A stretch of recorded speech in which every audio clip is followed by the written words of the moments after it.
Je veux bien tuer ma fille, mais ton fils, j'avoue que ça me dérange. C'est trop cool, qu'est-ce que c'est? Va chercher une serviette. Qu'est-ce qu'il y avait dans ce bocal? J'en sais rien.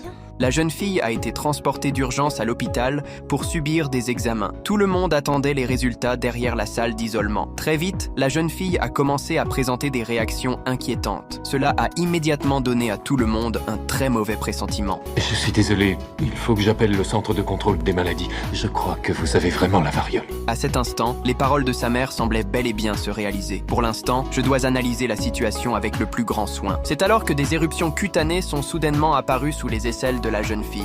C'est comme ces grosses cloques un peu bizarres. Non, c'est rien d'autre qu'un rash. Qu'est-ce que ça veut dire?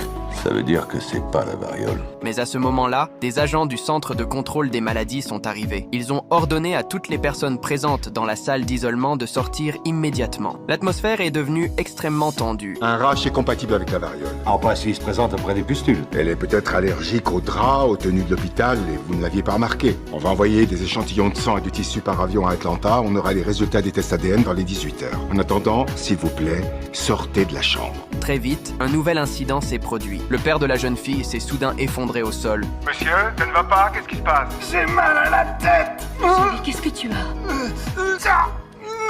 Papa, tu saignes du nez. Serait-il lui aussi contaminé par la variole? Non, je continue de croire en mon diagnostic. Alors, sans la moindre hésitation, je suis entré dans la chambre d'isolement. Je vais mettre ma propre vie en jeu pour prouver que la maladie de cette jeune fille n'est pas la variole. Je l'espère pour vous, parce que maintenant, je ne peux plus vous laisser sortir. Les pustules sont en forme de dôme et recouvrent déjà 80% de la surface de son corps. C'est la description type de la variole. Poursuivre le différentiel n'apporterait rien de nouveau. House, vous vous êtes bien planté. Heure du décès, 15h30. On arrive un peu tard. Non, l'annoncez pas. Oh, je suis pas mort, hein. Allez, Lyle, réveille-toi. La dame est par là-bas. On s'occupe du corps. Non, partez pas. Non, s'il vous plaît, aidez-moi. Très vite, Lyle est installé sur la table des autopsies. Le médecin légiste a déjà commencé les préparatifs. Mais dans son esprit, Lyle hurle encore. Il cherche désespérément le moindre signal capable de reconnecter son cerveau à ses muscles. Au moment même où le médecin légiste baisse la tête pour passer à l'étape suivante, une scène terrifiante se produit.